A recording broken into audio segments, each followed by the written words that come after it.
My name is Okezie Ikpeazu, the Executive Governor of Abia State, and I'm happy to say that I'm a COVID survivor.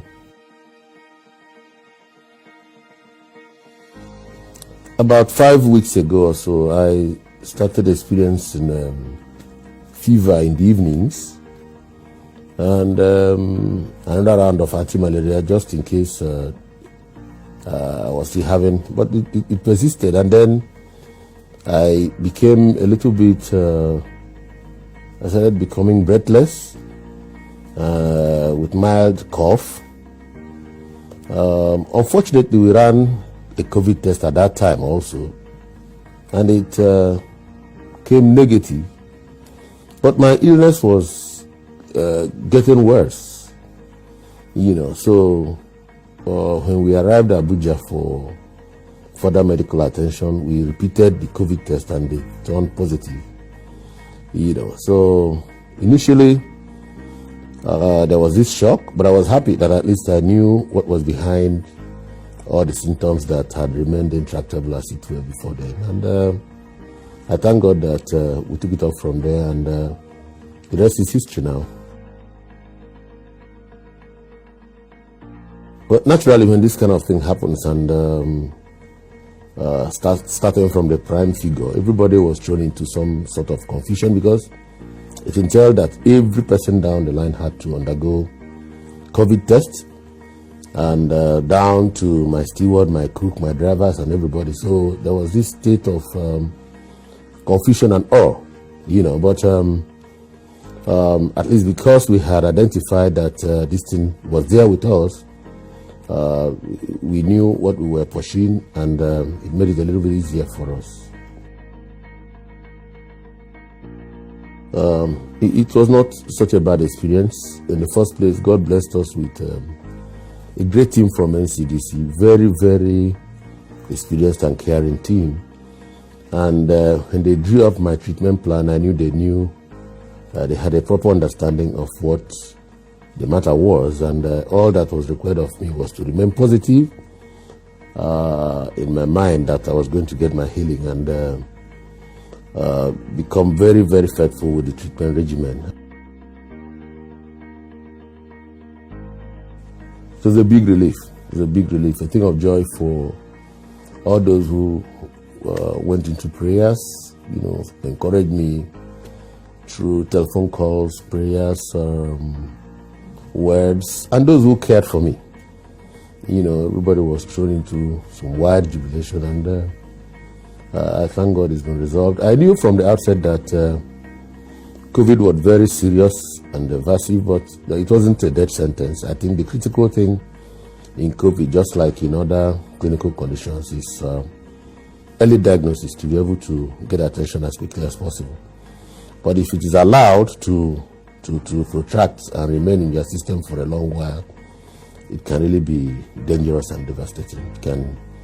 It can deal with your lungs, it can deal with your kidneys, it can deal with even your blood system, and create complications around clotting and all of that. So the critical thing is to diagnose it as quickly as possible and get medical attention. I think if that happens, one can definitely say that it's not a death sentence. It can be dealt with. So we are going to leverage on what we have already, but the aim and objective is to make sure we test 1/3 of members of our population, and we are going to use the existing template for immunization, leveraging the 774 primary health care units we have across the wards in Abia, to ensure we create more sample collection centers and increase opportunities for testing. We have 2 testing centers. The 3rd one is coming next week, and we're expecting 2 others to come through FMC and Michael Okpara University very soon. So for us to achieve this, we also need to do capacity building. We have to train people, laboratory hands, more doctors, more nurses, those who will be handling our samples. And we have to invest heavily on consumables, the PPEs, the face masks, the sanitizers, and everything we need to support all those that are frontline officers going forward. But beyond all of this, we have to also we must try to get the private hospitals working with NCDC to accredit hospitals that are willing and determined and have capacity to support the treatment of COVID patients, because we're expecting a spike as we ramp up our testing capability. But the most important and critical thing, which I think will stand us out, is our ability to create a robust, all-encompassing COVID management apparatus, which will involve the traditional rulers, the market women, Nigerian Union of Road Transport Workers, the clergy. Because if we agree on protocols coming from NCDC, we have to find a way to sell it to this critical strata of the society so that they can buy in and become co-owners of the initiative. You have to create ownership from bottom top. We have to come up with something that is agreeable and acceptable for our markets, for our schools, for churches, even for burial ceremonies. We have to agree why only 20 people have to be present during a burial. There's no need for the crowd at this hour. We can celebrate that post-COVID, but right now we can't allow more than 20, 30 persons. And the clergy must know why. The clergy must know why their homily must be short.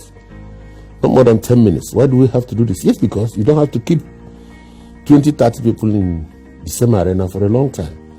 You know, why do we have to have 2 people in the pew now worshiping? Yes, because, you must practice social distance and everybody must be part of it. I just want to say to Nigerians that this COVID is real. It's real. This thing that has shut down the entire globe must be real. Anybody who is coming with a contrary story, making it look as if it's a myth or superstition, cannot help our cause at this hour. COVID is real, but we can get out of it together. And the only way to do that is to take responsibility. Responsibility for your personal hygiene, washing hands regularly, practice social distancing. In fact, staying at home if you don't have any business outside. Use of sanitizers all the time. Be mindful of crowded places, avoid them. And common surfaces like door handles and all of that, you have to be very, very careful. The places you touch and the kind of things. And then if you touch a place you're not too sure of, please quickly use a hand sanitizer, and in addition to that, also wash your hand. Then the use of face masks must be compulsory. Everybody has to cultivate the habit of using this face mask. This has become the new normal. And once again, I say that it is real, it is true, and the earlier all of us pull together to defeat this COVID, the better for each and every one of us. Nobody, no government can do it alone.